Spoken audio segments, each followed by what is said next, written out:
स्कॉलरशिपसाठी अतिशय महत्त्वपूर्ण असे बुद्धिमत्तेचे प्रश्न बघा। यामध्ये पहिला प्रश्न आपल्याला विचारलेला आहे, प्रश्न क्रमांक ए 4, 7, 13, 22। नंतर प्रश्नचिन्ह आहे, प्रश्नचिन्हाच्या जागी आपल्याला योग्य असा आन्सर आपल्याला निवडायचा आहे। तर बघा पर्याय क्रमांक 1 आहे 32, 2 29, 3 34 आणि 4 44 आहे। तर त्यामध्ये क्रम बघा कसा आहे, 4 आहे, 4 मध्ये 3 मिळवलं तर किती होते, 7 होते। परत 7 मध्ये आपल्याला किती मिळवायचं आहे, 7 मध्ये 6 मिळवलं किती होते बघा 13 होतात। आणि 13 मध्ये आपल्याला किती मिळवायचं आहे, 13 मध्ये अधिक 9 करायचं आहे बघा।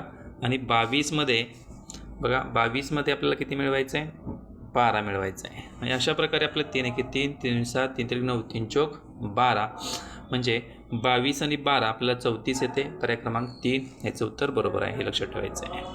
म्हणजे पहिल्याचं जे उत्तर आहे पर्याय क्रमांक 3 34 म्हणजे 3चा पाडा आपल्याला मिळवत जायचं आहे। 3 6 9 12 म्हणजेच 4 मध्ये 3 मिळवले, 7 मध्ये 6 मिळवले, 13 मध्ये 9 मिळवले आणि 22 मध्ये 12 मिळवले।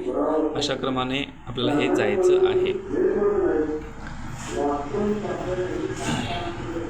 त्यानंतर प्रश्न क्रमांक बी बायचे आपल्याला 110, 80, 55, 35 आणि 20।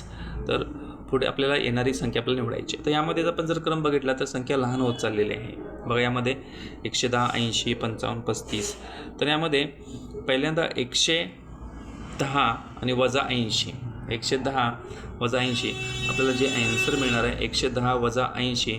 तर आपल्याला बघा यामध्ये जो फरक मिळतोय तो 30चा मिळतोय, बरोबर आहे। त्यानंतर 80 वजा 55 यामध्ये जो फरक आहे तो 25चा आहे। म्हणजे पहिल्यांदा फरक 30चा आहे, नंतर फरक 25चा आहे, नंतर 55 आणि 35 फरक आहे 20चा, नंतर फरक आपल्याला दिसतोय 15चा। म्हणजे जो फरक आहे 30 25 20 15 म्हणजे 5-5 कमी होत गेलेला आहे। फरकमध्ये 5-5 कमी गेलेला आहे। म्हणजेच आता परत जो येणार आहे फरक तो 10चा येणार आहे, इथं लक्षात ठेवायचं आहे। 20 वजा 10, 20 वजा 10 म्हणजे आपला आन्सर मिळणार आहे 10। पर्याय क्रमांक 1 ह्याचं करेक्ट आन्सर आहे।